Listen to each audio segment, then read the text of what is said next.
Hi guys! Welcome to night 5 of our book. We are going to read chapters 22 to 26 tonight, and then I will be back with you on Monday to continue the book. I guess we'll just get right to it. Chapter 22, The New Word. A new word was spreading across the island. The word was Roz. Everyone was talking about the robot, and they wanted nothing to do with her. I don't think I'll ever feel comfortable knowing that Roz is on the prowl. I hope Roz camouflages herself as a rock forever. Shh! There's Roz now. Let's get out of here. Roz wandered the island, covered in dirt and green growing things, and everywhere she went, she heard unfriendly words. The words would have made most creatures quite sad. But as you know, robots don't feel emotions, and in these moments, that was probably for the best. Chapter 23, The Wounded Fox.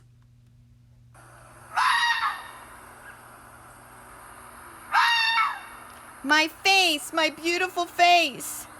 Somebody help! Fink the fox was lying on a log, howling in pain, with a face full of long, sharp quills when Roz appeared. Isn't there anybody else who can help? Would you like me to leave? Said the robot. No, please don't go. I'll take what I can get. What happened? I didn't think that porcupine would see me in the bushes, but when I went for his throat, suddenly there were quills in my face. Why did you go for his throat? Why do you think? Because I was hungry. If you had not attacked the porcupine, you would not have quills in your face. Yes, Roz, I know that. But a fox has got to eat. I just didn't expect him to put up such a fight. Look, there are even quills in my paws. I can't walk. My face is numb. I could die if you don't help me. What would you like me to do? Said the robot. I'd like you to pull out the quills. Roz calmly knelt beside Fink and said, I will pull out the quills. The robot started to tug on a quill, but it snapped off in her fingers. Fink yelped and said, Pinch it closer to the skin. So Roz pinched the broken quill closer to the skin, and then very slowly she pulled it out. The fox winced in pain and said through his teeth, Please, Roz, pull them out faster. This is agony. Roz quickly tugged out another quill, then another and another. The fox lay perfectly still, eyes closed tightly, wind whistling through his nose until every single quill had been removed and placed in a neat pile beside him. Fink struggled to his feet. Thanks, Roz. I owe you one. The fox smiled briefly, and then he limped away. Chapter 24, The Accident. As Roz wandered through springtime, she saw all the different ways that animals entered the world. She saw birds guarding their eggs like treasures until the chicks finally hatched. She saw deer give birth to fawns who were up and running in a matter of minutes. Many newborns were greeted by loving families. Some were on their own from their very first breath. And as you're about to find out, a few poor goslings would never even get a chance to hatch. Roz was climbing down one of the forest cliffs when the accident happened. The wind started blowing out of the north, and suddenly clouds were rushing over the island. With the clouds came a spring shower, a downpour actually, and there was our robot, clamping her hands onto a wet block of stone on the side of the cliff. But the block couldn't handle the extra weight, and as the heavy robot hung there, cracks suddenly shot through the stone, and it started breaking apart. Down went the robot, plummeting into the treetops below. She crashed through branch after branch before finally hooking an arm around one. Then she dangled there, gently swinging as rocks roared past her on their way to the forest floor. When the dust settled, Roz shimmied down the tree trunk. The ground was littered with broken rocks and splintered wood and pulverized shrubs. And within all that rubble was a goose nest that had been torn to shreds. 2 dead geese and 4 smashed eggs lay among the carnage. The robot stared at them with her softly glowing eyes, and something clicked deep inside her computer brain. Roz realized she had caused the deaths of an entire family of geese. Chapter 25, The Egg. As Roz stood in the rain, staring down at those poor, lifeless geese, her sensitive ears detected a faint peeping sound coming from somewhere nearby. She followed the peeps over to a clump of wet leaves in the ground, and when she peeled back the leaves, she discovered a single perfect goose egg stuck in the mud. "Mama! Mama!" peeped a tiny muffled voice from within the egg. The robot gently cradled the fragile thing in her hand. Without a family, the unhatched gosling inside would surely die. Roz knew that some animals had to die for others to live. That was how the wilderness worked. But would she allow her accident to cause the death of yet another gosling? After a moment, the robot started to walk. Carefully holding the egg, she moved through the forest and away from that sad scene. But she didn't get far before Fink burst out from the bushes.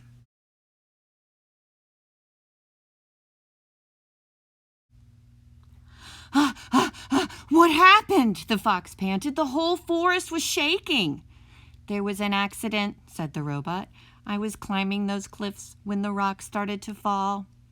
You should have been more careful, said Fink as he checked out the robot's new scrapes and dents. I'll need your help. If I ever have more porcupine trouble, I will be more careful. What do you have there? Said Fink, looking up at Roz's hands. A goose egg. Oh, I love eggs. Can I eat it? No. Please? No. Why do you want it? The fox scowled. I thought you didn't eat food. You may not have this egg, Fink. The fox sighed. He scratched his chin, and then he started sniffing the breeze. His nose had found the scent of the dead geese. You can keep your egg, he said, as he trotted toward the cliffs. I smell something better. The robot walked on through the misty forest for a long time, until she was standing beneath a sprawling oak tree. Roz placed the egg on a pad of moss. Then she snatched grass and twigs from the ground and delicately wove them together to make a little nest. She placed the egg inside the nest, placed the nest on her flat shoulder, and climbed up into the branches. Chapter 26, The Performer. Up in the sprawling oak, the goose egg was peeping and wobbling around its nest. Mama, Mama, said the egg. I am not your mother, said the robot. The egg continued peeping and wobbling until nightfall, when the gosling inside settled down to sleep, and the egg became quiet and still. The robot was about to settle into her own kind of sleep when she heard something in the underbrush below. Roz peered down from the branches and saw weeds rustling in the moonlight. A creature was crawling past, but the creature stayed low, hiding in the darkest shadows, so that Roz couldn't see who it was. Roz wasn't the only one watching a pair of furry ears. Roz wasn't the only one watching. A pair of furry ears rose up behind a log. The ears belonged to a very hungry badger.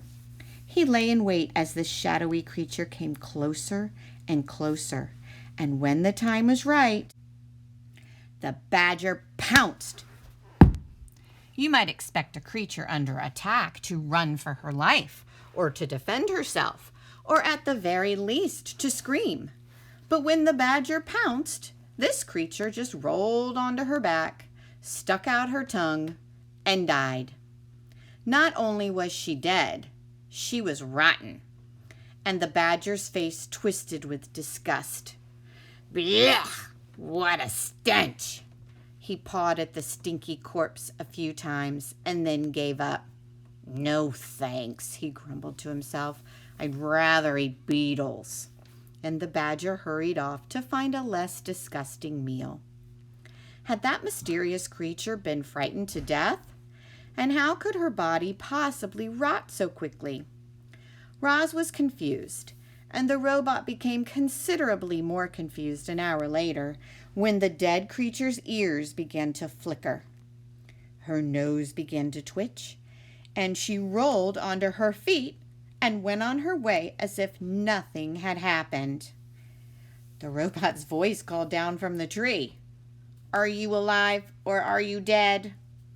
The creature's voice hissed up from the shadows. Who's there? Why have you been watching me? What you just did was unbelievable, said Roz. I could not look away. Unbelievable, really? The creature's voice seemed to be softening. I thought perhaps I overdid it when I stuck out my tongue. I was certain you were dead. Oh, what a lovely thing to say. Were you dead? Well, of course not. Nobody can actually come back from the dead. It was just an act. I do not understand. It's simple. I knew that if I played dead and really laid it on thick, that old badger would be so disgusted that he'd run off. And that is exactly what happened. We opossums are natural performers, you know. So you are an opossum? Roz's computer brain quickly retrieved any information it had on opossums. You are a marsupial and are nocturnal and are known for mimicking the appearance and smell of dead animals when threatened. It's true. Death scenes are my specialty, said the opossum. But I have a wide dramatic range, believe me. I believe you. Have you done any acting? Said the possum. I have not, said the robot. Well, you should. You might enjoy it. You can start by imagining the character you'd like to be. How do they move and speak? What are their hopes and fears? How do others react to them? Only when you truly understand a character can you become that character. The two odd creatures sat there, one in a tree, the other in the weeds, and talked about acting. The opossum went on and on about her various acting methods and her triumphant performances, and our robot absorbed every word. But why do you pretend to be something you are not? Said the robot. Because it's fun, said the opossum, and because it helps me to survive, as you just saw. You never know. It might help you survive too. Soon the robot's computer brain was humming with activity. Performing could be a survival strategy. If the opossum could pretend to be dead, the robot could pretend to be alive. She could act less robotic and more natural. And if she could pretend to be friendly, she might make some friends, and they might help her live longer and better. Yes, this was an excellent plan. Roz wasted no time and spoke her next words in the friendliest voice she could muster. Madame Marsupial, it would be a great honor to an absolute privilege if you would kindly inform me of your name. Roz's friendly demeanor needed some work, but it was a start. Yes, of course, said the opossum. My name is Pinktail. And you are? Leaves gently shook as Roz climbed down from the tree. It is a very lovely pleasure to make your acquaintance, my dear Pinktail. A moment later, the robot stepped into the moonlight. My name is Roz. Oh my, the opossum gasped. You're the monster! I am not a monster. I am a robot, and I am harmless. Harmless, really? Well, you do seem rather gentle. And I heard someone say that you don't eat any food at all, which makes no sense. But hopefully it means you won't eat me? I will not eat you, said the robot. Oh, I am so glad to hear that, said the opossum. And a moment later, she stepped into the moonlight. It's nice to meet you, Roz. A weak smile appeared on Pinktail's pointy face. Roz thought things were going really well, but she didn't know what to say next. Neither did Pinktail. So the two friendly creatures just stood there together and listened to the crickets for a while. Well, I should be on my way, said Pinktail at last. Have a nice evening, Roz. Have the nicest evening, Pinktail. I shall look forward to the pleasure of encountering you again in the future. Soon, I hope. Farewell. With that awkward goodbye, Pinktail slipped back into the weeds, and Roz climbed back into the tree. And that is where I leave you today.